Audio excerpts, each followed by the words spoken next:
Good morning সবাই। আশা করব সবাই ভালো আছিস এবং তোরা আমার আগের ভিডিওগুলোকে ফলো করেছিস। তো আমরা ক্লাস 11-এর যে সিরিজটা কন্টিনিউ করছিলাম তার মধ্যে ম্যাক্সিমাম অনেকটা পার্টি করে ফেলেছি এবং আশা করব তোরা তোদের সেকেন্ড সেমিস্টার এক্সামিনেশনের জন্য অনেকটাই তৈরি হয়ে গেছিস। আজকে আমাদের একটা চ্যাপ্টারকে নিয়ে আমরা ভালোভাবে ডিসকাশন করে নেব। তো সেই চ্যাপ্টারটা হচ্ছে কি না তোদের মানে আমাদের মেকানিক্যাল প্রপার্টিজ অফ সলিড, যেটাকে আমরা বাংলাতে নাম দিয়েছি কি না কঠিন পদার্থের যান্ত্রিক ধর্মাবলী। ওকে, তাহলে আমরা যেটাকে ইংরেজিতে বলি কি মেকানিক্যাল প্রপার্টিজ অফ সলিড, বা বাংলায় আমাকে যেটাকে বলি কঠিন পদার্থের যান্ত্রিক ধর্মাবলী, সেই চ্যাপ্টারটাকে নিয়ে কিন্তু আজকে আমরা ডিসকাশন করতে চলেছি। তো এই সমস্ত কথা মাথায় রেখে এই চ্যাপ্টারটা খুব একটা বড় চ্যাপ্টার নয়, আমাদের ম্যাক্সিমাম একটা দুটো কি তিনটে ক্লাসের মধ্যে এই চ্যাপ্টার কমপ্লিট হয়ে যাবে। ভালোভাবে তোরা এটাকে দেখতে থাক। এই যে কোই চ্যাপ্টারটা থেকে মোটামুটি তোদের এক্সপেক্ট করতে পারিস যে তোদের পুরো সিলেবাসের 5% থেকে 7% কোয়েশ্চেন বলবে। আমি কিন্তু বললাম পার্সেন্টেজে, ওকে? তোদের 5 to 7% কোয়েশ্চেন তোরা এখান থেকে পেয়ে যাবি এবং সেই কথা মাথায় রেখেই তোরা এখান থেকে স্টার্ট কর। তাহলে টিউনড থাকিস, ভালোভাবে জিনিসটাকে তোরা ফলো করে দেখিস। তাহলে দেখ, চ্যাপ্টারের নামটাকে আমি আর বাংলায় লিখছি না, আমি চ্যাপ্টারের নামটাকে ইংলিশেতেই কমিউনিকেট করে দিচ্ছি। সেটা হচ্ছে কি তোর মেকানিক্যাল প্রপার্টিজ অফ সলিড, যার বাংলা করলে আমাদের দাঁড়ায় কি কঠিন পদার্থের যান্ত্রিক ধর্মাবলী। ওকে, তাহলে আমরা এখান থেকে লিখছি কি মেকানিক্যাল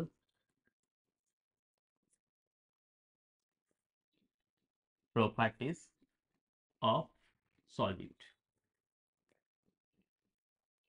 ওকে, আচ্ছা, তোরা এমনিতে লক্ষ্য করেছিস কি আমাদের বডিকে দু ধরনের বডি বলি, একটা হচ্ছে কি রিজিড বডি আর একটাকে আমরা বলি কি না নন রিজিড বডি। রিজিড বডির সম্বন্ধে আমাদের কি ধারণা করেছিলাম যখন আমরা রোটেশনাল মেকানিক্সের চ্যাপ্টার পড়েছিলাম, যে এমন বডি যার বডির যে বিভিন্ন মলিকুলগুলো আছে সেই মলিকুলগুলোর মধ্যে দূরত্ব কখনোই পরিবর্তন হয় না, আমরা তার উপর যা কিছুই ফেনোমেনন ঘটাই না কেন। ওকে, সেটা ছিল কি আমাদের রিজিড বডি। আর নন রিজিড বডি কি ছিল না আমাদের এমন কিছু বডি ছিল যে বডিগুলোর মধ্যে মলিকুলগুলোর মধ্যেকার দূরত্ব কিন্তু আমাদের পরিবর্তন হয়ে যায়। ওকে, তাহলে দেখ আমাদের ফার্স্ট যে কথাটাকে নিয়ে আমরা বললাম যে 1 নম্বর কথা চলে এলো কি রিজিড বডি। তাহলে দেখ, বা যেটাকে আমরা বাংলায় বলি কি দৃঢ় বস্তু। ওকে, তাহলে আমরা সেখান থেকে বলছি কি দৃঢ় বস্তু বা তোর রিজিড বডি, যাকে আমরা ইংরেজিতে বলি কি রিজিড বডি। এখানেতে আমরা কিসের কথা বলেছিলাম বল, যে এমন বস্তু যার বিভিন্ন পার্টিকেল গুলোর মধ্যে দূরত্ব কখনোই পরিবর্তন হয় না। ওকে, তাহলে আমাদের এখান থেকে বলছি কি আহ, ইংরেজিতে আমি তোদেরকে বলে রাখি, যেটা আসছে কি if distance between the particle, distance between the particle of body, অর্থাৎ বস্তুর বিভিন্ন যে পার্টিকেল গুলো আছে তাদের মধ্যে দূরত্ব is not changed বা is constant বা is fixed, ওকে, তাকে আমরা বলি কি যে দৃঢ় বস্তু বা রিজিড বডি।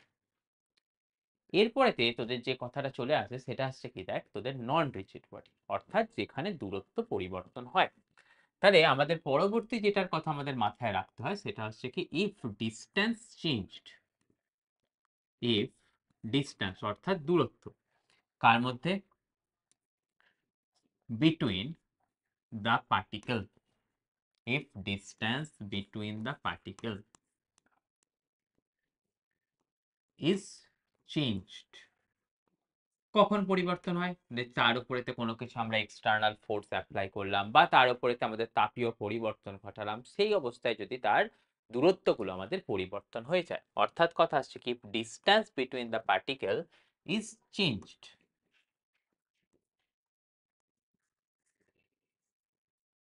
ওকে, তাকে আমরা বলবো কি যে non rigid body, that will be termed as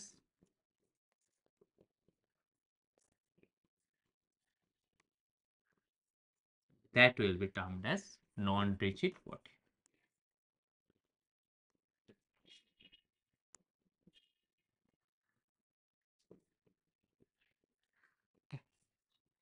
এবারেতে কথা আসছে দেখ, যে পদার্থের যে ধর্মের জন্য বিভিন্ন যে মলিকুল গুলো ছিল তাদের মধ্যে দূরত্বটা অপরিবর্তিত থাকছিল, সেটাকেই আমরা বলি কি পদার্থের একটা নাম, তাকে বলি কি ইলাস্টিসিটি।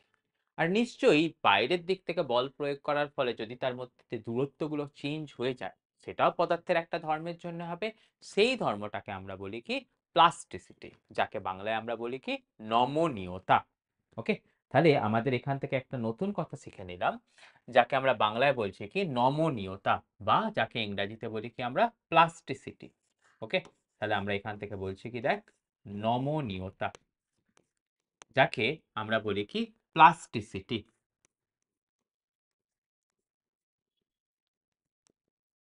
ওকে, তাহলে এটা কি? এটা হচ্ছে বস্তুর এমন একটা ধর্ম যার জন্য যে বিভিন্ন যে পার্টিকেল গুলো আছে তার মধ্যে দূরত্ব পরিবর্তন হলে সেটা আর আগের অবস্থায় ফিরে আসতে পারে না। ওকে, তাহলে এটা হচ্ছে কি এমন ধর্ম,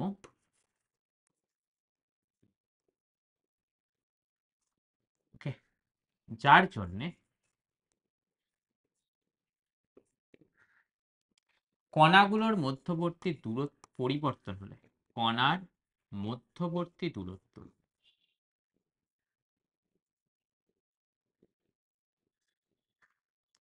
পরিবর্তনের পর আর আগের অবস্থায় ফিরে আসে না।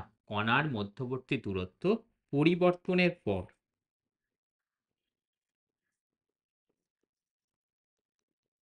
আর আগের অবস্থায় ফিরে আসে না।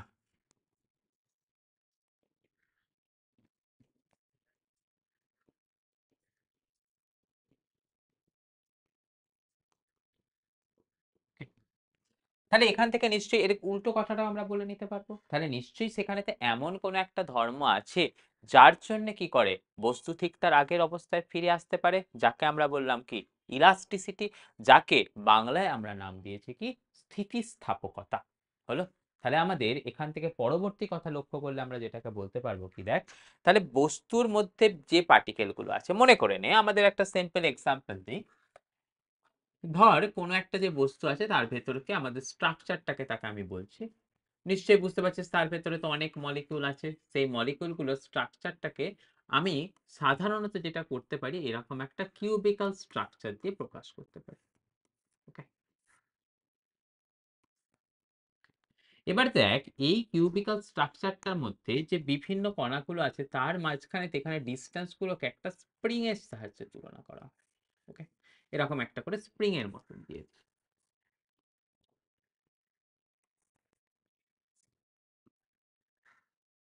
হলো পয়েন্টটা। এখানগুলোতে সমস্ত বাহুগুলোতে একটা করে স্প্রিং আছে। তাহলে দেখ যদি মনে কর এই কোণাতে যে পার্টিকেলটা আছে, এখানেতেও একটা পার্টিকেল আছে, এই জায়গাতেও পার্টিকেল আছে, এখানেও পার্টিকেল আছে, এখানেও আছে, এখানেও আছে। তুই মনে কর এই যে পার্টিকেলটা আছে সেটাকে তুই জোর করে টেনে নিবি, তাহলে কি করবে বাকিগুলো তাকে আবার তার দিকে টেনে নেবে। এখানেই চলে আসছে কার কনসেপ্ট না স্থিতিস্থাপকতার কনসেপ্ট। অর্থাৎ যে ধর্মের জন্য বস্তুর কণাগুলো ঠিক তার আগের অবস্থায় ফিরে যেতে পারে বা আবার রিটার্ন ব্যাক করতে পারে, তাকে আমরা নাম দিয়েছি কি স্থিতিস্থাপকতা। গেল পয়েন্টটা তাহলে। তাহলে দেখ আমরা এখান থেকে একটা জিনিস দেখে নিলাম যে একটা এখানগুলোতে সমস্ত জায়গাগুলোতে একটা একটা কোণা রেখে দিলাম, এগুলোতে একটা মানে স্প্রিং রেখে দিলাম, তাহলে এটা আমাদের একটা মডেল। এটা যে মডেল যেটাকে আমরা বাংলায় বলি কি স্প্রিং বল মডেল। ওকে, তাহলে আমাদের এখান থেকে দেখ এটা হচ্ছে কি বস্তু কণার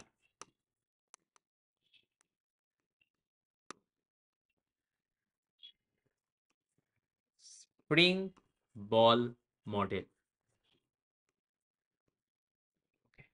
তাহলে আমরা এখান থেকে কিসের কথা বলতে পারছি, যদি কখনো আমাদের কণাগুলোকে বা বলগুলোকে তার যে বেসিক পজিশন বা তার যে মিন পজিশন সেখান থেকে আমরা সরিয়ে দিই, সে স্প্রিং এর জন্য কি করবে না ঠিক তার আগের অবস্থাতে ফিরে যাবে।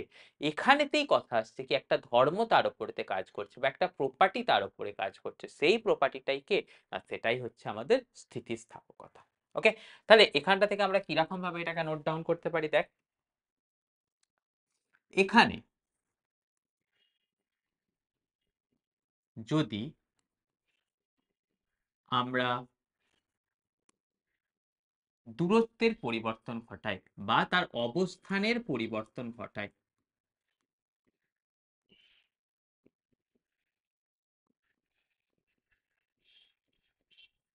যদি তার আমরা কি বললাম অবস্থানের পরিবর্তন করি, কণাটি আগের অবস্থায় ফিরে আসে।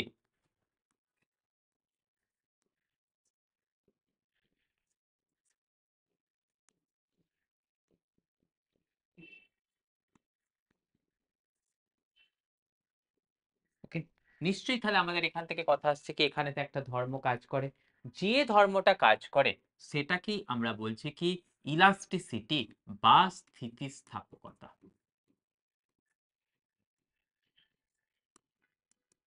ওকে, যাকে বাংলায় আমরা নাম দিয়েছি কি স্থিতিস্থাপকতা।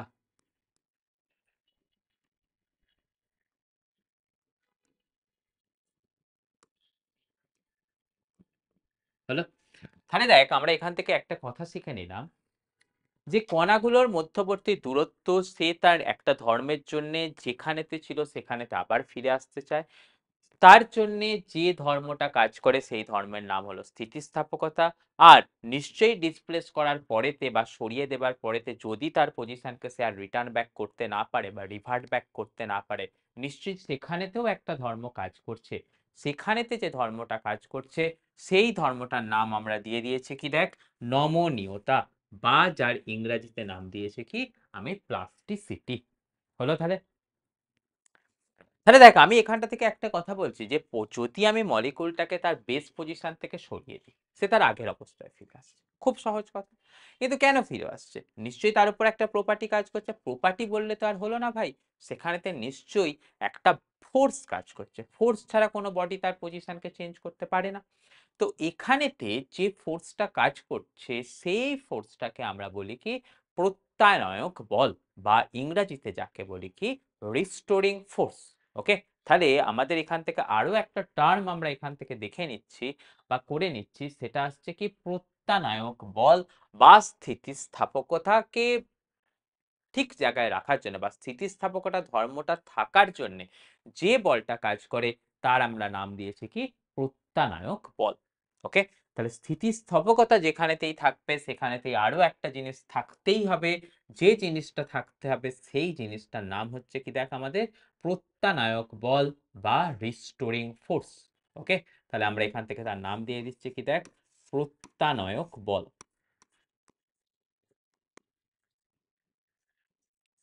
ওকে, বা যাকে আমরা বলছি কি রিস্টোরিং ফোর্স।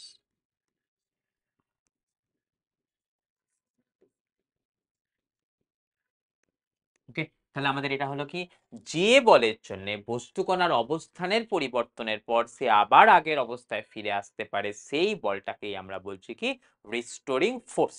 ওকে, তাহলে আমাদের এখান থেকে কথা চলে এলো কি দেখ যে এটা কিন্তু একটা বস্তুর আভ্যন্তরীণ বল। ওকে, তাহলে আমরা এখান থেকে বলছি কি যে আভ্যন্তরীণ বলের জন্য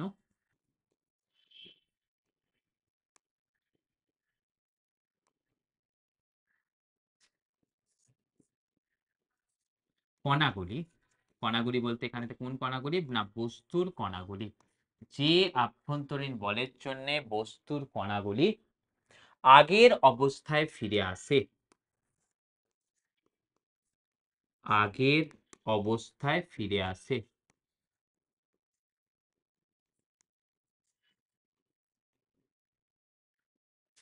ওকে, তাকে আমরা কি বলি না রিস্টোরিং ফোর্স বলি বা প্রত্যানায়ক বল বলি, তাকে প্রত্যানায়ক বল বলি।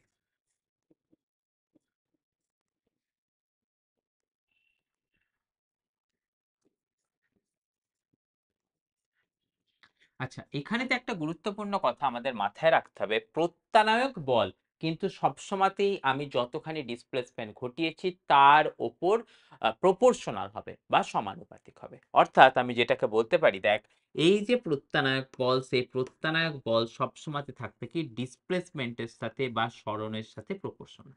আবার দেখ, প্রত্যানায়ক বা ডিসপ্লেসমেন্ট যেদিকে হয়েছে সেখান থেকে তার উল্টো দিকে কাজ করে, না হলে তাকে আর আগের অবস্থায় ফিরিয়ে আনবে কি করে? সেই জন্যে এই প্রত্যানায়ক বলের এই ইকুয়েশনটার আগে আমরা কিন্তু একটা মাইনাস সাইনকে প্রোভাইড করে দিই। অর্থাৎ সেই কথা অনুযায়ী আমরা বলতে পারবো কি রিস্টোরিং ফোর্স বা প্রত্যানায়ক বল, দেখ এটা তো রিস্টোরিং ফোর্স, তাই এর সাফিক্সে দেয়া থাকে কি REST, সেটা ইকুয়াল টু আমরা লিখি কত, মাইনাস কে ইন্টু এক্স।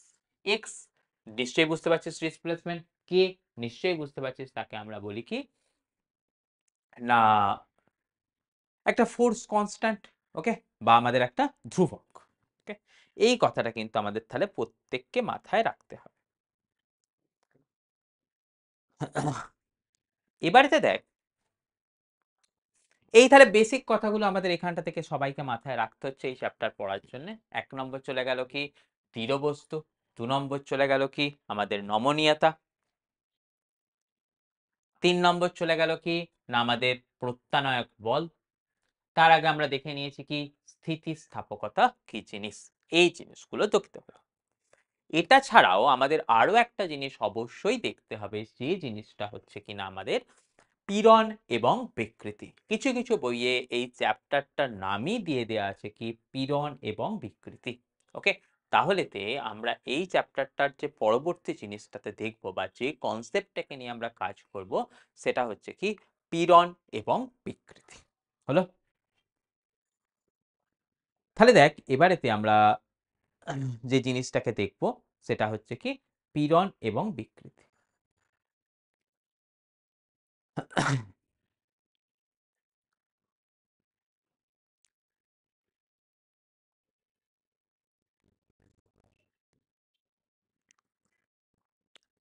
আচ্ছা, তো পরের পাতায় চল। আচ্ছা, এখানটাতে দেখ আমরা দেখলাম কি যে বস্তুটাকে কণাটাকে যদি আমরা তার স্বাভাবিক অবস্থা থেকে ডিসপ্লেস করি সে তার আগের অবস্থায় ফিরে আসছে, সেটার কথা আমাদের পরিষ্কার। তো আমরা দেখলাম কি সেখানেতে তাহলে একটা রিস্টোরিং ফোর্স কাজ করছে। তো এবারেতে কনসেপ্ট হচ্ছে কি যে প্রতি একক ক্ষেত্রফলে যতখানি আমাদের এই প্রত্যানায়ক বল কাজ করে বা রিস্টোরিং ফোর্স কাজ করে তাকেই আমরা বলেছি কি যে আমরা পীড়ন। ওকে, তাহলে আমাদের এখান থেকে ফার্স্ট কনসেপ্ট যেটা আমাদের এখানটা থেকে দরকার পড়বে সেটা হচ্ছে কি যে পীড়ন কি জিনিস বা পীড়নকে আমরা ইংরেজিতে বলি কি স্ট্রেস কি জিনিস। ওকে, তাহলে আমাদের এখান থেকে কথা আসছে কি দেখ এই চ্যাপ্টারটার পরবর্তী কনসেপ্ট যাকে আমরা বলছি কি পীড়ন।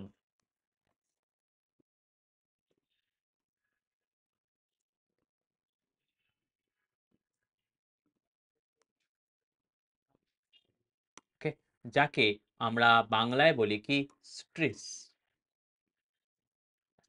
এটা আমরা বললাম কি প্রতি একক ক্ষেত্রফলে কতখানি প্রত্যানায়ক বল কাজ করে তাকে আমরা বললাম কি স্ট্রেস। ওকে, তাহলে আমাদের বলছে কি প্রতি একক ক্ষেত্রফলে কি আর হতো, ওকে, প্রতি একক ক্ষেত্রফলে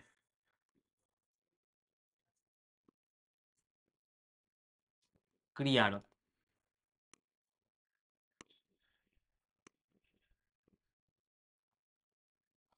প্রত্যানায়ক বলকে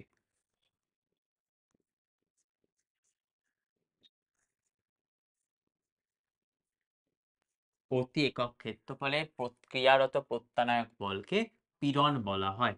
দেখ খুব সহজ কিন্তু একটা ডেফিনেশন যেটা কিন্তু আমাদের পরীক্ষায় অনেকবার এসেছে, পীড়ন বলা হয়। ওকে, এবারেতে আমাদের কাছে কথা আসছে কি তাহলে পীড়ন আমরা দেখে নিলাম, এটা হচ্ছে কিরকম না restoring force per unit area, F by F, তাহলে যেটাকে আমরা বলছি কি পীড়ন বা ইংরেজিতে যাকে আমরা বলছি কি স্ট্রেস। এবারেতে দেখ ফোর্স, ফোর্সের একক আমরা সবাই কত শিখেছি, দেখ ফোর্সের একক শিখেছি হচ্ছে নিউটন, আর এরিয়ার একক আমরা কত শিখেছি মিটার স্কোয়ার। তাহলেতে নিশ্চয়ই এই যে পীড়নটা আসছে সেই পীড়নটার ইউনিট কত চলে আসবে, সেটা চলে আসবে দেখ নিউটন পার মিটার স্কয়ার। আচ্ছা, যদি আমাদের কখনো এর ডাইমেনশন বের করতে হয়, এর ডাইমেনশন কতখানি চলে আসবে দেখ ফোর্স। ফোর্সের ডাইমেনশন আমরা কতখানি শিখেছি, মানে ইউনিট চলে গেল এটা, এরপরে তো আমরা কার কথায় যাচ্ছি দেখ তার ডাইমেনশন, বা যদি আমরা বাংলায় বলি সেটাকে বলবো কি মাত্রা। ওকে, ফোর্স, ফোর্স মানে আমরা কতখানি বলছি দেখ তো M L T to the power -2 গেল। এরপরেতে তোর চলে আসছে কি যে নিচে আসছে কত এরিয়া, এরিয়া মানে কত মিটার স্কোয়ার, মানে সেখান থেকে পাবো কি এল স্কোয়ার। তাহলে এর মাত্রা কত চলে আসবে দেখ M L to the power -1 T to the power -2। Okay, তাহলে আমরা দেখে নিলাম যে পীড়ন যে ঘটনাটা ঘটে তার মাত্রা কত চলে আসছে M L to the power -1 T to the power -2 হলো। তাহলে নিশ্চয়ই আমরা বুঝতে পারছি এখানটা থেকে কার ঘটনাটাকে বললাম বা এখান থেকে কি জিনিসটাকে দেখালাম। এরপরেতে কথা আসছে কি দেখ যে দেখ তাহলে পীড়নটা এলো কেন, বা পীড়নটা আসলো কোথা থেকে, সেটা আসছে দেখ নিশ্চয়ই কি ছিল, মনে কর কোনো একটা এরকম ছোট বস্তু ছিল, সেটাকে আমি এরকম একটু বড় করে দিয়েছি। বড় আমাদের করতেই হবে, তবেই না তার কণাগুলোর মধ্যে দূরত্বকে পরিবর্তন করতে পারবো। তো করলে তার কণাগুলোর মধ্যে একটা রিস্টোরিং ফোর্স কাজ করলো, করলে তারপরেতে সেখানেতে আমাদের কি এলো তার প্রতি একক ক্ষেত্রফলে কতটা রিস্টোরিং ফোর্স কাজ করলো বা প্রত্যানায়ক বল কাজ করলো, তাকে আমরা নাম দিলাম কি পীড়ন। তার মানে বেসিক কথাটা আসছে কি যে আমাকে নিশ্চয়ই প্রথমেতে বস্তুর কণাগুলোর মধ্যে দূরত্ব পরিবর্তন করতে হবে। আর যদি না আমি বস্তুর কণাগুলোর মধ্যে দূরত্ব পরিবর্তন করি তাহলে কিন্তু আমাদের রিস্টোরিং ফোর্স আসবে না বা আমাদের পীড়নও আসবে না। তো সেই কনসেপ্ট থেকে আমরা আগে বলবো কি আগে কিন্তু বস্তুর কণাগুলোর দূরত্ব পরিবর্তন ঘটাতে হবে, তারপরেতেই আমাদের পীড়ন আসবে। তাহলে এখান থেকে আমরা যে কথাটা বলতে পারি সেটা আসছে কি দেখ যে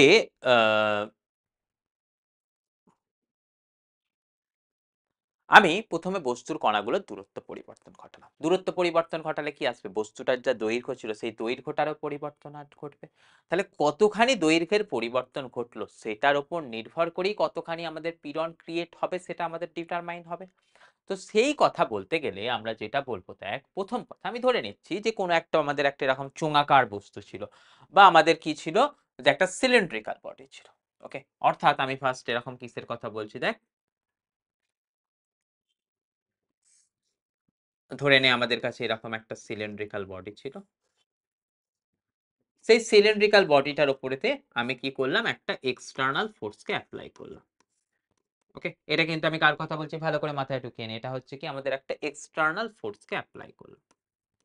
তাহলে এক্সটার্নাল ফোর্সকে অ্যাপ্লাই করলে কি হবে নিশ্চয়ই আমরা বুঝতে পারছি দেখ এই যে তোর বডিটা ছিল সেই বডিটা কি হবে নিশ্চয়ই তার একটা দৈর্ঘ্যের পরিবর্তন ঘটাবে। ওকে, ধরে নে আমাদের এখান থেকে কথা আসছে কি এই দিকের যে সারফেসটা আছে সেই সারফেসটা ফিক্সড। ওকে, অর্থাৎ আমার কথা তোরা যদি বুঝতে পারিস তোরা দেখ এখানটাতে আমি বলে দিচ্ছি কি এটা একটা ফিক্সড কোনো দেওয়ালেতে আটকে রাখা আছে। নিশ্চয়ই বুঝতে পারছিস যদি ফিক্স দেয়াল না থাকে তাহলে এখানটাতে তোর দৈর্ঘ্যের পরিবর্তন ঘটবে না, বস্তুটার মধ্যে কি চলে আসবে ত্বরণ চলে আসবে। তাহলে দেখ আমি এখান থেকে কথা আলোচনা করলাম কি যে আমি এখানটাতে একটা এক্সটার্নাল ফোর্স অ্যাপ্লাই করলাম।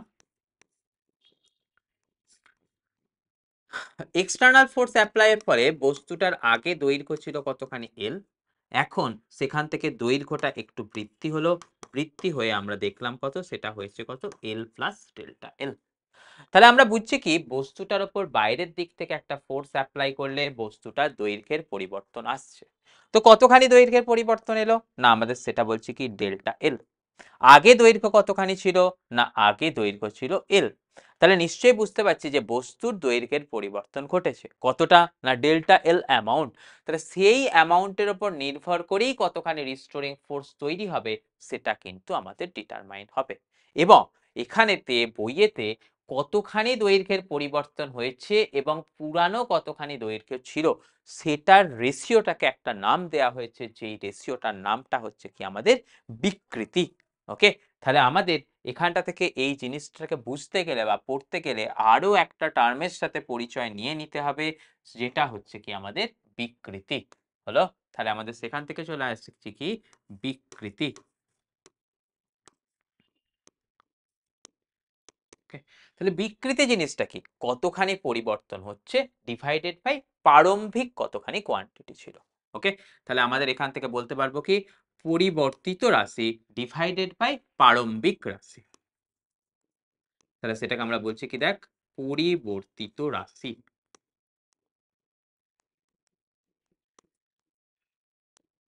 ডিভাইডেড বাই, ওকে, আমাদের কার কথায় চলে যাব, প্রারম্ভিক রাশি।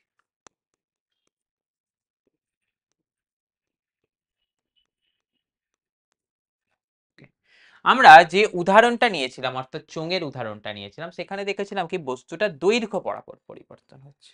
তাই দেখ, যদি দৈর্ঘ্য বরাবর বস্তুর পরিবর্তন হয় তাকে আমাদের বলবো কি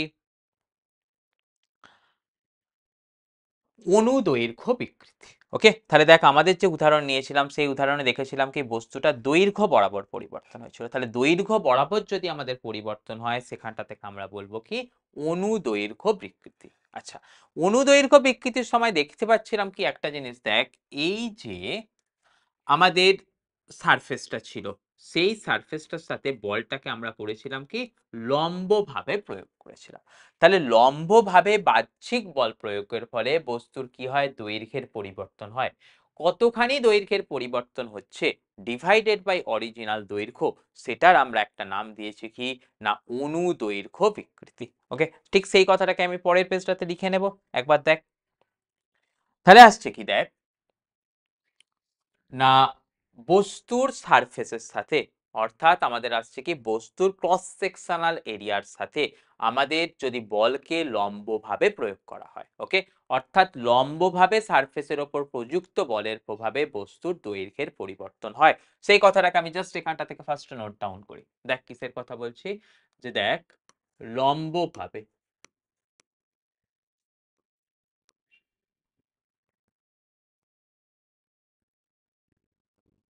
বল প্রয়োগের ফলে, লম্বভাবে, এক মিনিট, লম্বভাবে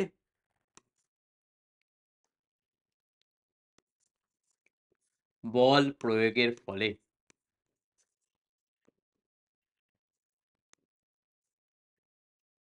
বস্তুর দৈর্ঘ্যের পরিবর্তন ঘটে। সরি,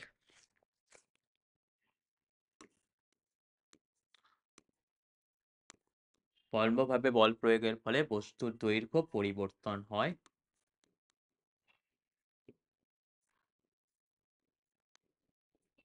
ওকে, এর ফলেতে আমরা নিশ্চয়ই লক্ষ্য করলাম যে একটা বিকৃতি আছে, যে বিকৃতিটাকে আমরা বলছি কি না অনুদৈর্ঘ্য বিকৃতি। ওকে, তাহলে এর ফলে বিকৃতি হয়,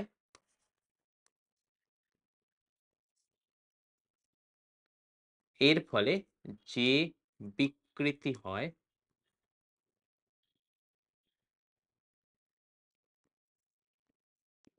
ওকে, তাকে আমরা নাম দিলাম কি অনুদৈর্ঘ্য বিকৃতি।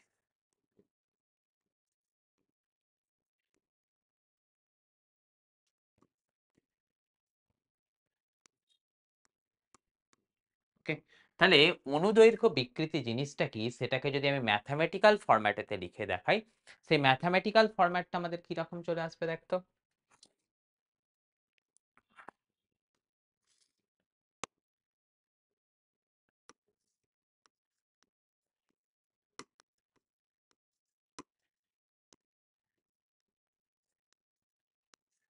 অনুদৈর্ঘ্য বিকৃতি ইকুয়াল টু আমাদের তাহলে লিখবো কত, যে দৈর্ঘ্য বরাবর পরিবর্তন ডিভাইডেড বাই অরিজিনাল দৈর্ঘ্য। হলো, আচ্ছা এবারেতে দেখ ওপরেতেও দৈর্ঘ্য নিচেও দৈর্ঘ্য, তাহলে আমাদের নিশ্চয়ই বলতে পারবো কি বিকৃতির কিন্তু কোনো এককহীন থাকে না, তাই আমরা বলবো কি এটি এককহীন রাশি।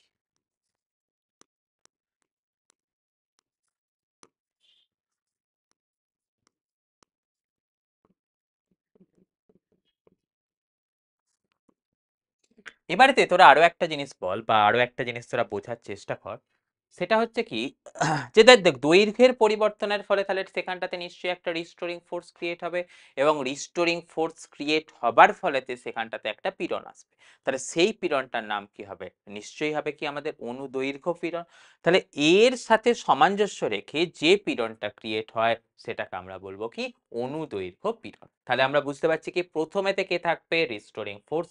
রিস্টোরিং ফোর্স সরি প্রথমেতে কে থাকবে? External force. এক্সটার্নাল ফোর্সের ফলে দৈর্ঘ্যের পরিবর্তন হবে, দৈর্ঘ্যের পরিবর্তনের ফলে বিকৃতি আসবে, বিকৃতি হবার ফলে কিন্তু আমাদের আমাদের পীড়ন ক্রিয়েট হবে।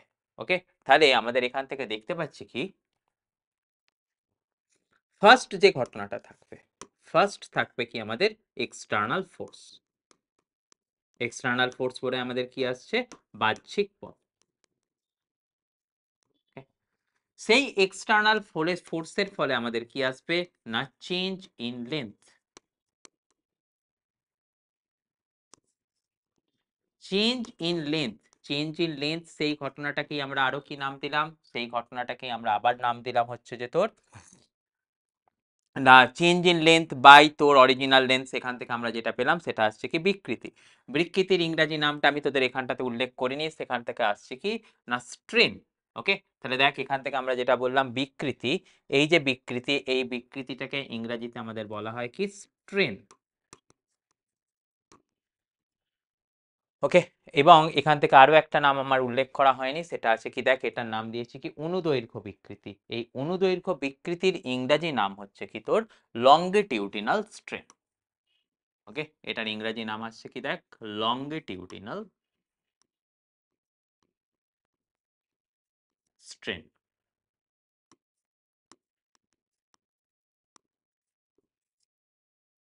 হলো কথা। আচ্ছা, এরপরেতে তাহলে বললাম কি প্রথমেতে আমাদের আসবে কি এক্সটার্নাল ফোর্স, তারপরেতে দৈর্ঘ্যের পরিবর্তন হবে, দৈর্ঘ্যের পরিবর্তনের ফলে আমাদের এখান থেকে যেটা ক্রিয়েট হবে সেটাকে বললাম কি যেটা আসবে সেটা আসবে স্ট্রেন। স্ট্রেন হলে তারপরেতে সেখানটাতে থাকবে কি রিস্টোরিং ফোর্স। রিস্টোরিং ফোর্স মানে আমরা তোদেরকে বললাম কি সেটা আসছে কি না প্রত্যানয়ক বল। সেই রিস্টোরিং ফোর্স থাকলেই আমাদের তারপরেতে যেটা ক্রিয়েট হবে সেটা আসছে কি স্ট্রেস, বা যাকে আমরা বললাম কি পীড়ন। বলে তাহলে এই যে ফাংশনালিটিস গুলো বা আমাদের জিনিসগুলো কি হয় এরকম ভাবে একটার পর একটা করে তৈরি করতে হয়। তাহলে আগে বিকৃতি, তারপরে কিন্তু পীড়ন। আমাদের তাহলে কি কথা মাথায় রাখতে হবে? পীড়ন আগে না বিকৃতি আগে? পরীক্ষায় কোয়েশ্চেন পড়ে। তাহলে সেখান থেকে আমাদের কিন্তু সবাইকে মাথায় রাখতে হবে সেটা আসছে কি দেখ আগে বিকৃতি, তারপর পীড়ন।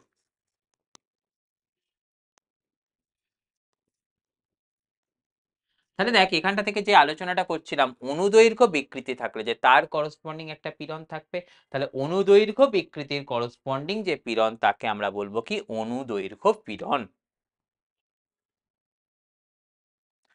তাহলে আমরা এখান থেকে দেখে নিচ্ছি কি অনুদৈর্ঘ্য বিকৃতির করসপন্ডিং যে পীড়ন সেটা আসছে কি অনুদৈর্ঘ্য পীড়ন।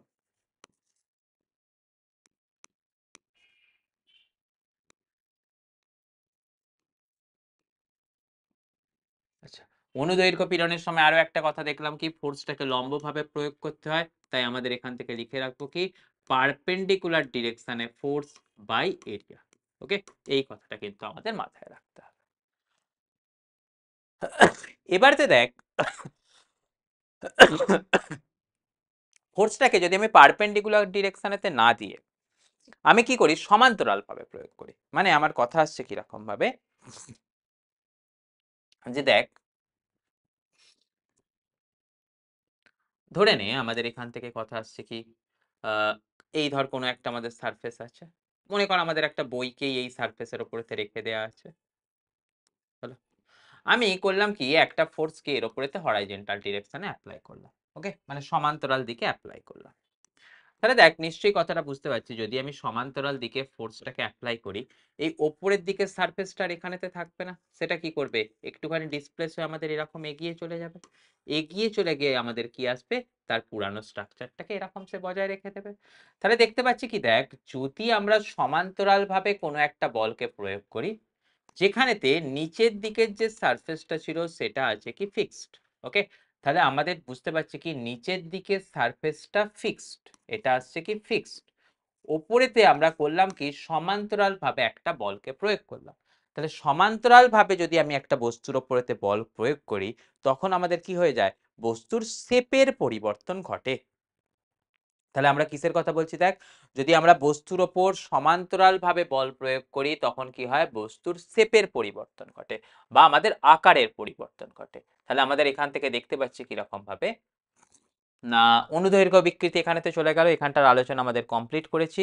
এখানেতে আমরা কি করছি দেখ, বস্তুর ওপর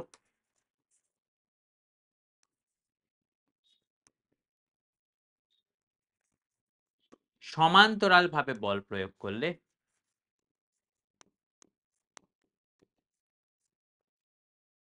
বস্তুর ওপর সমান্তরাল ভাবে বল প্রয়োগ করলে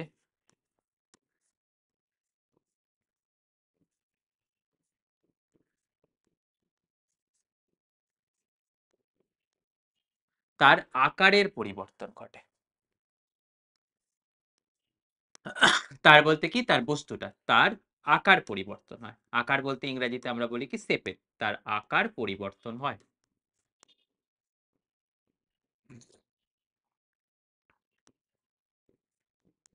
ওকে, তো এই আকারের পরিবর্তনের ফলে বস্তুর উপর যে বিকৃতি সৃষ্টি হয় সেই বিকৃতিটাকে আমরা একটা নাম দিয়েছি, সেটা হচ্ছে কি না ক্রিন্তন বিকৃতি।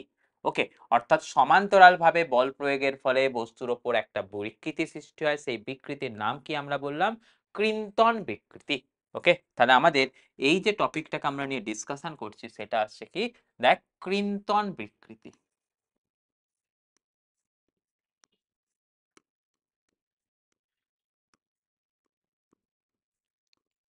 তাহলে দেখে নিলাম কি যে বস্তুর ওপর আমি যদি সমান্তরাল ভাবে বল প্রয়োগ করি তার উপরে তো একটা বিকৃতির সৃষ্টি হয়, সেই বিকৃতিটাকে আমরা বলছি কি কিন্ত্রণ বিকৃতি। তো দেখ ক্রিম্পটন বিকৃতি কতখানি হচ্ছে সেটার জন্য আমরা বলছো কি না, সেটাকে অ্যাঙ্গুলার কতখানি ডিসপ্লেসড হচ্ছে সেটাকে বলে দিলেই তার ভ্যালুটা আমাদের সহজভাবে বুঝিয়ে দেওয়া যাবে। না আমাদের তো নিচের দিকটা তো ফিক্স, তাহলে কতখানি অ্যাঙ্গেলে সরে গেছে সেটা জানলেই তো আমরা বলে দিতে পারবো যে বস্তুর ওপর ক্রিম্পটন বিকৃতি কত হয়েছে। ওকে, তাহলে এখানেতে আমরা যদি বের করি যে ক্রিম্পটন বিকৃতি কতখানি,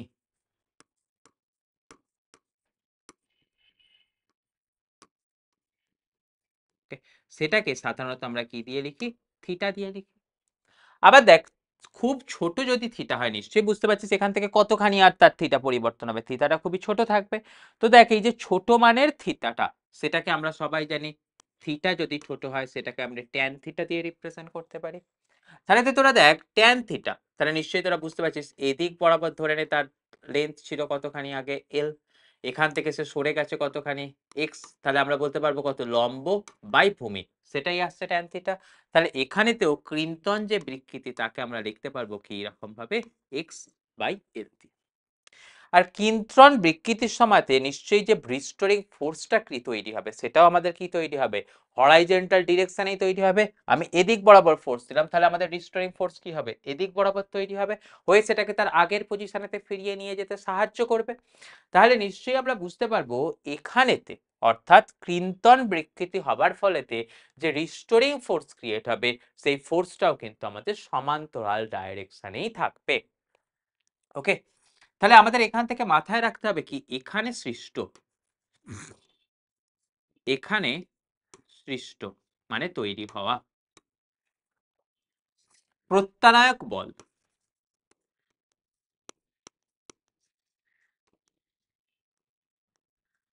সমান্তরাল দিকে কাজ করে,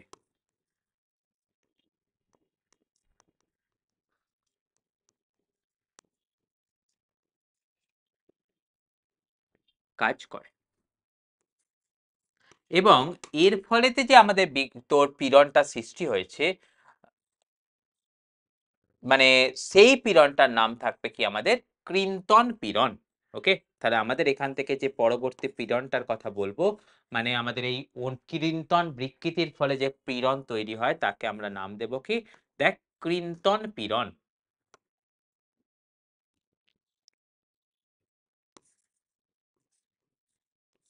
ক্রিম্পটন পীড়ন, তাহলে ক্রিম্পটন পীড়নটা আমাদের কি চলে আসবে দেখ, হরাইজন্টাল ডিরেকশনে সৃষ্ট বল ডিভাইডেড বাই এরিয়া। যেন কেউ আমরা ভুল করে ফেলি না, এখানে তো এরিয়া বলতে কোন এরিয়াটাকে নিতে হবে সেটা যদি তোদের মাথায় থাকে, সেটা আসছে কিন্তু এই এরিয়াটাকেই আমাদের নিতে হবে। ওকে, যেন এটার মধ্যে কেউ ভুল করে ফেলিস না। মানে আমি কিরকম ভাবে কথাটাকে বলছি সেই কথাটাকে তোরা একটুখানি আলোচনা করে দেখ, তোরা এখান থেকে বুঝতে পারবি। দেখ, আমি কিসের কথা বলছি দেখ, ধরে নে আমাদের কাছে এই কোনো একটা সিলিন্ড্রিক্যাল অবজেক্ট আছে, মানে চোঙাকার বস্তু আছে। চোঙাকার বস্তুটার ওপর তোরা দেখছিস কি এই যে সারফেসটা আছে এরকম এ, এই এদিকটা হচ্ছে কি আমাদের ফিক্সড। ওকে, অর্থাৎ আমি তোদেরকে একটা ছবির সাহায্যে বোঝাই। দেখ, এই দিকটা আসছে কি আমাদের একটা ফিক্সড সারফেস।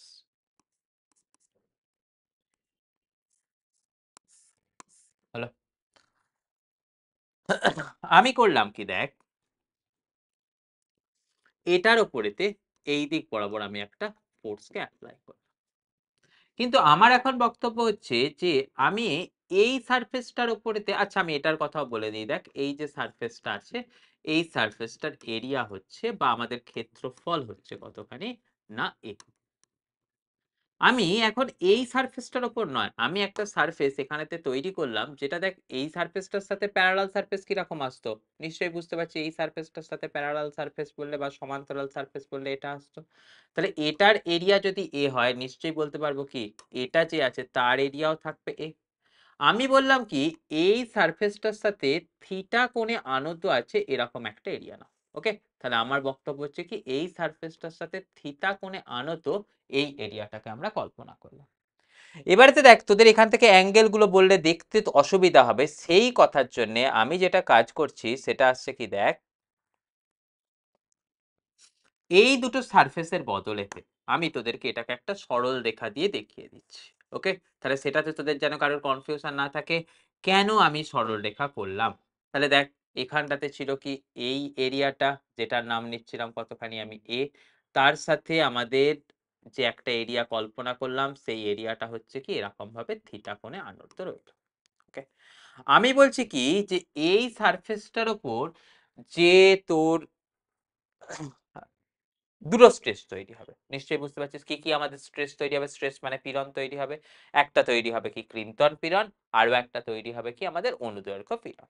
তো তার মানগুলো কত কত হবে।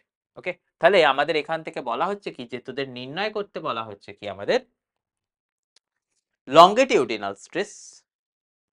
ওকে, এবং আমাদের আরো একটা যে জিনিসকে তোকে বের করতে বলা হচ্ছে সেটা হচ্ছে কি ক্রিন্তন পীড়ন।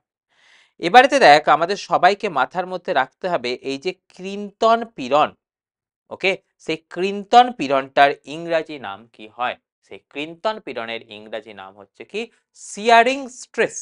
ওকে, তাহলে আমাদের কথা বললাম কি সেটার নাম হলো কি শিয়ারিং স্ট্রেস। ওকে, তাহলে আমাদের এখান থেকে সরি শিয়ারিং স্ট্রেন।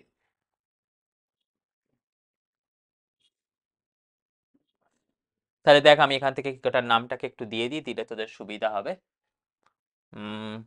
ইংরাজি নামগুলোকে একটুখানি পরিচয় করে নে।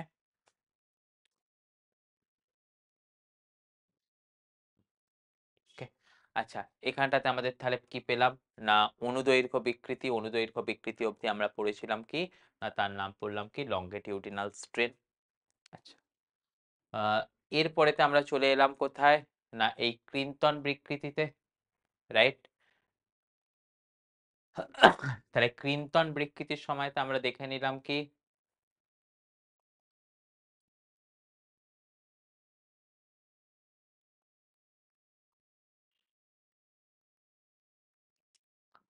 এটার নাম নিয়ে নেওয়া হচ্ছে কি শিয়ার স্ট্রেন।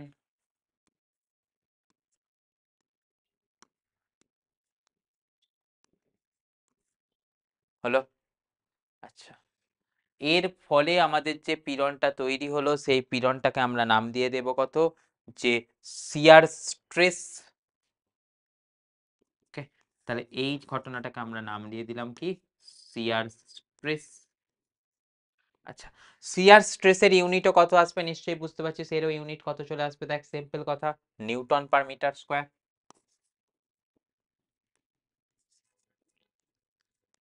হলো, আচ্ছা এখানেতে আমি যেটা ক্যালকুলেট করতে দিলাম সেখান থেকে তাহলে তোদেরকে বের করতে বলছে কি যে তোরা লংগিটিউডিনাল স্ট্রেস এবং শিয়ার স্ট্রেসের মান বের করে দে। ওকে, তাহলে আমাদের এখান থেকে বলছে কি এই স্ট্রাকচারটার ক্ষেত্রে তোদের বের করতে হবে, বললাম কি ফাইন্ড লংগিটিউডিনাল স্ট্রেস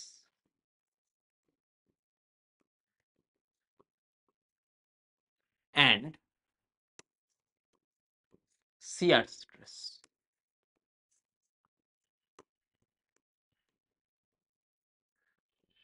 ওকে, তাহলে এই জিনিসটাকে আমি এখানটা থেকে তোদেরকে বের করে দিতে বললাম। তাহলে দেখ নিশ্চয়ই তোরা বুঝতে পারছিস লংগিটিউডিনাল স্ট্রেস বলতে আমি কাকে বের করতে বলছি না, আমি বের করতে বলছি যে তোকে অনুদৈর্ঘ্য পীড়ন। এবং শিয়ার স্ট্রেস বলতে আমি তোকে কাকে বের করতে বলছি না, সেটা আসছে কি দেখ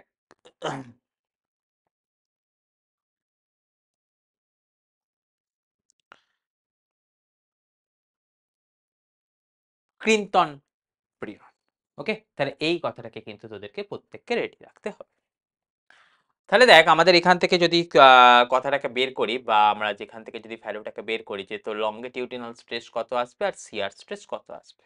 আচ্ছা, প্রথমেতে দেখ এই যে এরিয়াটা সেটা বলেছি এ, তাহলে এই দিকের এই এরিয়াটা কত আসবে সেটার জন্য আমাদের ভ্যালু করতে হবে কি, আমি জানি না এটার এরিয়া কত, তাহলে এটার এরিয়া আমি ধরে নিচ্ছি কতখানি, দেখ এটার এরিয়া ধরে নিচ্ছি আমি হচ্ছে যে এ ড্যাস্ট। তাহলে আমি কি বলতে পারবো ভূমি বাই অতিভুজ। ওকে, তাহলে আমি এখান থেকে বলতে পারবো কি আমাদের যে এরিয়াটা জানি সেটা হচ্ছে এটা ভূমিতে আছে, অতিভুজেতে কি আছে দেখ নতুন এরিয়াটা এটা সেটা ইকুয়াল টু আমাদের কত চলে আসবে, নিশ্চয়ই বুঝতে পারছিস cos থিটা। তাহলে দেখ আমরা যেটা বলতে পারবো যে এরিয়াটার উপরে বের করতে দিয়েছে সেটার এরিয়া কিন্তু এ হবে না, তার এরিয়া কত চলে আসবে দেখ এ বাই cos থিটা। হলো,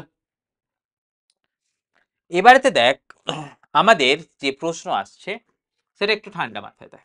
দেখ ফোর্সটা এই ডিরেকশনে ছিল, তাহলে এর উপরেতে যে ফোর্সটা কাজ করবে সেই ফোর্সের ডাইরেকশন কোথায় থাকবে, এদিকে থাকবে। কিন্তু আমাদের যদি লংগিটিউডিনাল স্ট্রেস বের করতে হয় আমাদের কি করতে হবে, সারফেসটার সাথে লম্ব ডিরেকশনেতে কি ফোর্স কাজ করছে নিতে হবে। অর্থাৎ আমাদের যে ফোর্সটা নিতে হবে সারফেসটার সাথে সেটা কোন ডিরেকশনেতে থাকবে, এই ডিরেকশনেতে থাকবে। নিশ্চয়ই তাহলে সেটা এফ হবে না, সেটার মান কতখানি হবে, এফ ড্যাশড হবে। তাহলে দেখ তোরা এবারে একটা জিনিস জাস্ট বুঝে নেওয়ার চেষ্টা কর, দেখ যদি এটা থিটা হয়, হুম, যদি এই অ্যাঙ্গেলটা থিটা হয় নিশ্চয়ই বুঝতে পারছিস এই অ্যাঙ্গেলটা কতখানি আসবে 90 ডিগ্রি মাইনাস থিটা। তাহলে নিশ্চয়ই বুঝতে পারবো কি এই অ্যাঙ্গেলটাও আসবে কত 90 ডিগ্রি মাইনাস থিটা। তাহলে এই যে কোণটা সেই কোণটার মান কত হয়ে যাবে থিটা। হলো, তাহলে দেখ আমাদের এখান থেকে এফ ড্যাশ সেই এফ ড্যাশ এর ভ্যালু কতখানি চলে আসবে, নিশ্চয়ই বুঝতে পারছি আমাদের দেখ ফোর্সটা আছে এদিকে এফ, এদিকেতে আমরা এফ ড্যাশ বের করছি, এফ ড্যাশ এর মান তাহলে কতখানি চলে আসবে এফ কস থিটা। তাহলে দেখ এখান থেকে আমরা লিখে দিচ্ছি কি এফ ড্যাশ ইকুয়াল টু কত পাবো এফ কস থিটা। বোঝা গেল কথাটা। তাহলে দেখ যদি আমাদেরকে এখন ফার্স্ট যেটাকে বের করব সেটা আসছে কি লংগিটিউডিনাল স্ট্রেস। তাহলে যদি আমরা সেটাকে বের করি সেটা আসছে কতখানি দেখ তো লংগিটিউডিনাল স্ট্রেস, সেটা মানে আমরা পাচ্ছি কি লম্বভাবে অ্যাপ্লাইড বল perpendicular force divided by area. Okay, তাহলে দেখ এখানে লম্বভাবে অ্যাপ্লাই করা ফোর্সটা কতখানি আছে, লম্বভাবে অ্যাপ্লাই করা ফোর্সটা হচ্ছে কতখানি এফ কস থিটা। তাহলে এখান থেকে লিখে দে এফ কস থিটা। ওকে, এরিয়া, এরিয়ার জায়গায় আমাদের কত বসাবো এ ড্যাস্ট, তাহলে এখান থেকে আমি বসিয়ে দিচ্ছি কত এ ড্যাস্ট। তাহলে দেখ এ ড্যাস্ট এর মান কত, এ ড্যাস্ট এর মান আমরা বের করেছি কতখানি দেখ এ বাই কস থিটা। তাহলে দেখ এই জায়গাটা থেকে আমরা বের করে দেব কি রকম ভাবে F cos theta divided by A by cos theta, অর্থাৎ ওপরে একটা কস থিটা বেরিয়ে গেলে কত বেরিয়ে দেবো কসের স্কোয়ার থিটা, তাই না। তাহলে আমরা এখান থেকে যেটা বলে দেব যে লংগিটিউডিনাল যে স্ট্রেসটা আসছে তার মান কত পাচ্ছি F by cos square theta. হলো, আমাদের যদি এখানটা থেকে বের করতে বলতো কি যে শিয়ার স্ট্রেস কত আসবে। ওকে, তাহলে শিয়ার স্ট্রেস বের করতে বলছি বা আমরা যাকে বলছি কি আমাদের ক্রিন্তন পীড়ন কতখানি আসবে সেই জিনিসটাকে আমরা কি রকম ভাবে বের করব সেটার কথা তাহলে আমরা খুব সহজেই বলে ফেলতে পারবো। তার জন্য আমাদের কিন্তু আহ, খুব একটা কষ্ট করার কথা আমাদের দরকার পড়বে না। সেটার কথা আমাদের বলতে গেলে বলবো কি দেখ যে শিয়ার স্ট্রেস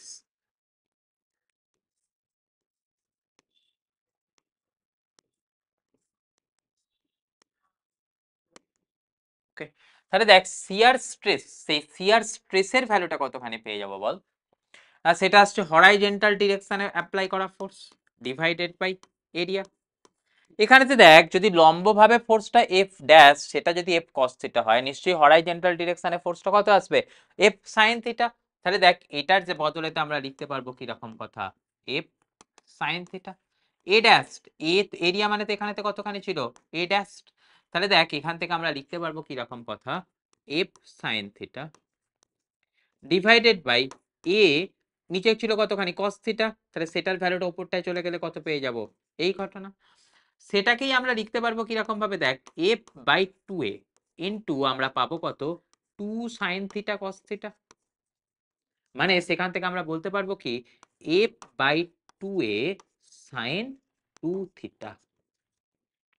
ওকে, তাহলে দেখ যদি আমাদের কখনো বের করতে বলে যে সর্বোচ্চ শিয়ার স্ট্রেস কখন পসিবল, অর্থাৎ কোন অ্যাঙ্গেলেতে বল প্রয়োগ করলে সর্বোচ্চ শিয়ার স্ট্রেস পেতে পারি, নিশ্চয়ই বুঝতে পারছিস যদি আমাদের এটা সাইন 90 ডিগ্রি হয় অর্থাৎ two theta equal to 90 degree হয়, অর্থাৎ আমাদের এখান থেকে যেটাকে আলোচনা করতে পারবো সেটা হচ্ছে কি সর্বোচ্চ শিয়ার স্ট্রেস পসিবল বা ম্যাক্সিমাম শিয়ার স্ট্রেস পসিবল।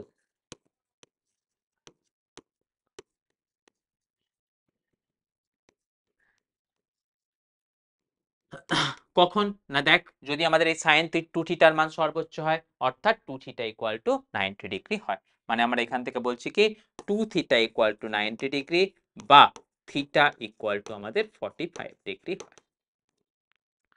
কিন্তু যদি আমাদের বলতে কি লংগিটিউডিনাল স্ট্রেস সর্বোচ্চ কখন হয়, তখন আমাদের বুঝতে হতো কি যে এই cos থিটার ভ্যালুটা আমাদের হতে হতো কি ম্যাক্সিমাম হতো। cos থিটার ভ্যালু ম্যাক্সিমাম কখন পসিবল, নিশ্চয়ই আমরা বুঝতে পারছি কি যদি আমাদের থিটা ইকুয়াল টু 0 ডিগ্রি হয়, অর্থাৎ এরিয়া ভেক্টর, অর্থাৎ এরিয়া ভেক্টর এবং বাহ্যিক প্রযুক্ত বল তাদের মাঝের অ্যাঙ্গেলটা হচ্ছে 90 ডিগ্রি, 0 ডিগ্রি, অর্থাৎ ক্ষেত্রফল এবং বলের মধ্যে অ্যাঙ্গেলটা কতখানি আসবে 90 ডিগ্রি। তাহলে দেখ এই যদি এরিয়া হয় আমার হাতটা, এরিয়া ভেক্টরের ডাইরেকশন কোথায় থাকতো এদিকে, আর কি দেখছি কি আমাদের যে বল প্রয়োগ সেটাও আছে এদিকে, অর্থাৎ তাদের মাঝের অ্যাঙ্গেল কত 0 ডিগ্রি।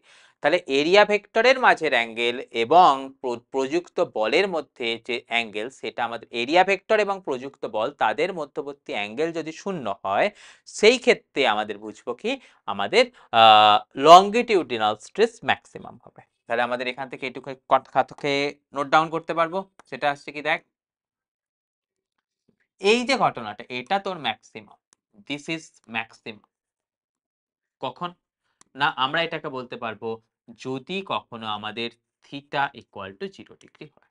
ওকে, অর্থাৎ এরিয়া ভেক্টর এবং প্রযুক্ত বল তাদের মধ্যবর্তী অ্যাঙ্গেল যদি আমাদের কখনো 0 ডিগ্রি হয়ে যায়, সেখান থেকে আমরা বলবো কি এই ঘটনাটা ঘটবে।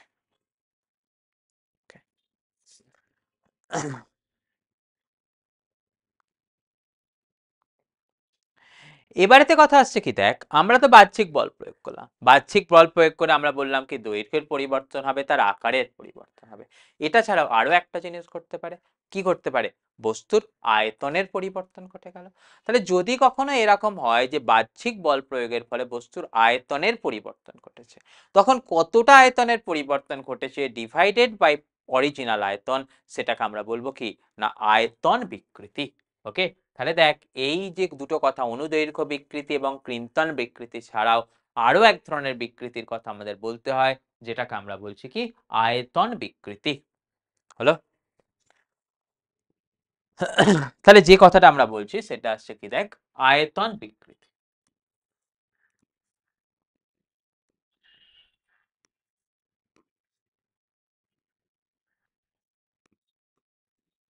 আয়তন বিকৃতিটা তাহলে আমাদের কি আসবে, আয়তনের পরিবর্তন অর্থাৎ ডেল্টা ভি বাই অরিজিনাল আয়তন।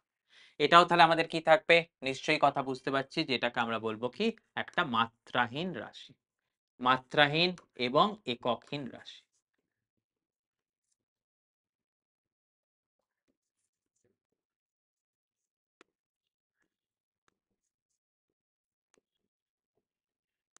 এবং এটাও বুঝতে পারছি দেখ অনুদৈর্ঘ্য বিকৃতির ফলেতে আমাদের বস্তু আবার তার আয়তনের পরিবর্তন হলে এবং সে তার অরিজিনাল আয়তনকে রিগেন করতে চাইবে, তার জন্য নিশ্চয়ই আমাদের কি থাকবে, রিস্টোরিং ফোর্স থাকবে। সেই রিস্টোরিং ফোর্স প্রতি একক ক্ষেত্রফলে কতখানি কাজ করছে তাকে আমরা বলবো কি আয়তন পীড়ন। ওকে, তাহলে এখানটার করসপন্ডিং যে পীড়ন থাকবে সেটাকে আমরা বলবো কি আয়তন পীড়ন।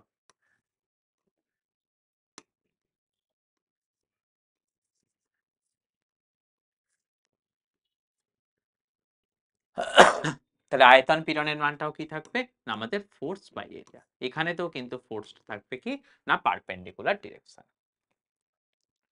তাহলে দেখ যদি আমি এখান থেকে সামারাইজ করি সেটা হচ্ছে কি যদি পারপেন্ডিকুলার ডিরেকশনের ফোর্স গুলোকে নিয়ে চিন্তা করি তাহলে আমরা দেখতে পাচ্ছি কি দু ধরনের পীড়নের কথা বা দু ধরনের স্ট্রেসের কথাতে আমরা পৌঁছতে পারবো। সেটা কি কি একটা হচ্ছে তোর কি আয়তন পীড়ন আর একটা হচ্ছে কি তোর অনুদৈর্ঘ্য পীড়ন।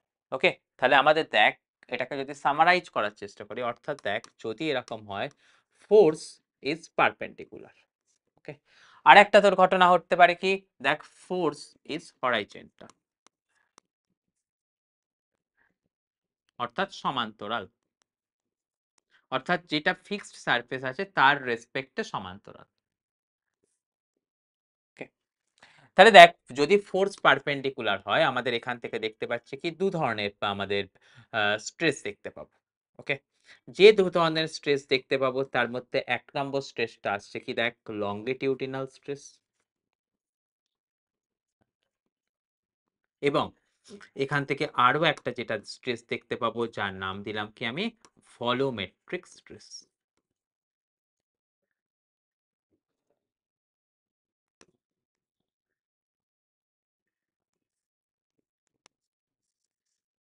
ওকে, আর দেখ যদি আমরা হরাইজন্টাল ডিরেকশনেতে ফোর্সকে অ্যাপ্লাই করি তার ফলেতে আমাদের সেখানটাতে যে স্ট্রেস আসবে সেটাকে আমরা বুঝলাম কি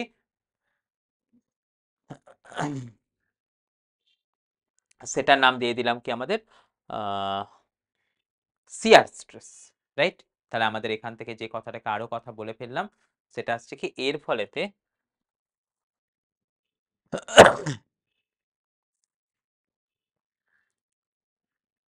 এক ধরনের স্ট্রেসের দেখা যায় সেটাকে আমরা বলছি কি শিয়ার স্ট্রেস।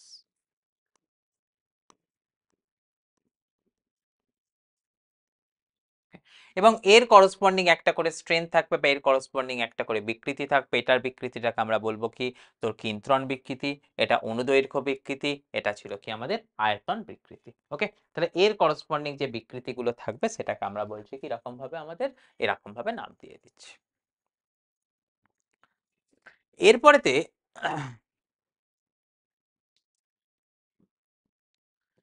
আমাদের পরবর্তী যে কথায় যেতে হবে সেটা আসছে কি দেখ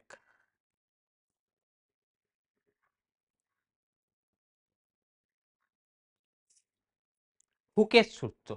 ওকে, তাহলে এরপরেতে আমরা যে জায়গাটায় চলে যাব সেটা আসছে কি হুকের সূত্র। হুকের সূত্র কি বলছে ক্ষুদ্র যদি বিকৃতি হয় অর্থাৎ আমরা যেটাকে বলছি যদি স্ট্রেনটা আমাদের খুবই কম হয় সেক্ষেত্রে পীড়ন এবং বিকৃতি একে অপরের সাথে সমানুপাতিক থাকবে। ওকে, তাহলে আমাদের এখান থেকে কিসের কথা বলছি পরবর্তী যে কথাটায় চলে যাচ্ছি সেটা আসছে কি হুকের সূত্র।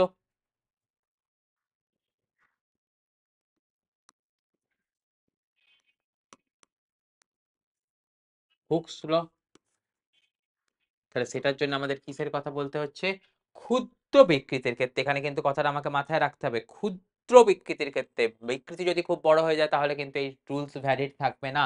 তাহলে আমাদের এখান থেকে বলছি কিরকম ভাবে খুব ছোট বিকৃতির ক্ষেত্রে,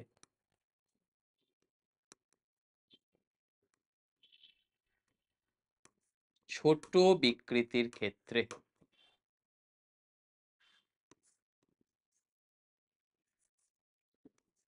পীড়ন এবং বিকৃতি সমানুপাতিক।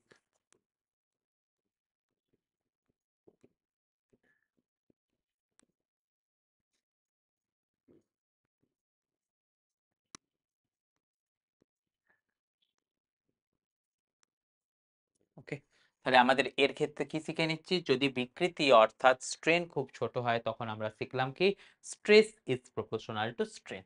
ওকে, তাহলে আমাদের এখান থেকে লিখছি কি stress is proportional to strain. তাহলে নিশ্চয়ই বুঝতে পারছিস এই অবস্থাতে তোর প্রপোর্শনাল সাইন হাঁটানোর জন্য একটা কনস্ট্যান্ট নিয়ে আসতে হবে, যে কনস্ট্যান্টটাকে আমাদের এখান থেকে লিখি কি দিয়ে, ধর এটাকেও কনস্ট্যান্ট মানে সাধারণত কে দিয়ে লেখা হয়, এখানেতে আমি সেটাকে ই দিয়েও লিখতে পারি, তাই লিখলাম কি ই ইন্টু স্ট্রেন। তো দেখ এই এই ইটাকে আমরা যদি লিখি তাহলে আমাদের যে কনস্ট্যান্ট সেটাকে আমরা লিখতে পারবো কি না স্ট্রেস বাই স্ট্রেন। ওকে, এই যে স্ট্রেস বাই স্ট্রেন, এই যে এই ইটার নাম হচ্ছে কি মডুলাস অফ ইলাস্টিসিটি। ওকে, যেটাকে আমরা বলছি কি স্থিতিস্থাপক গুণাঙ্ক।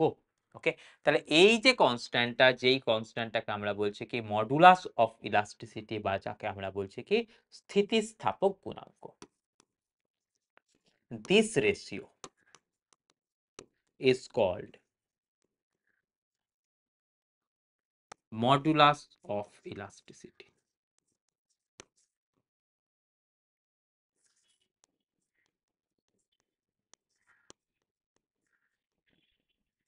ওকে, বাকে বাংলায় আমরা নাম দিয়েছি কি স্থিতিস্থাপক গুণাঙ্ক।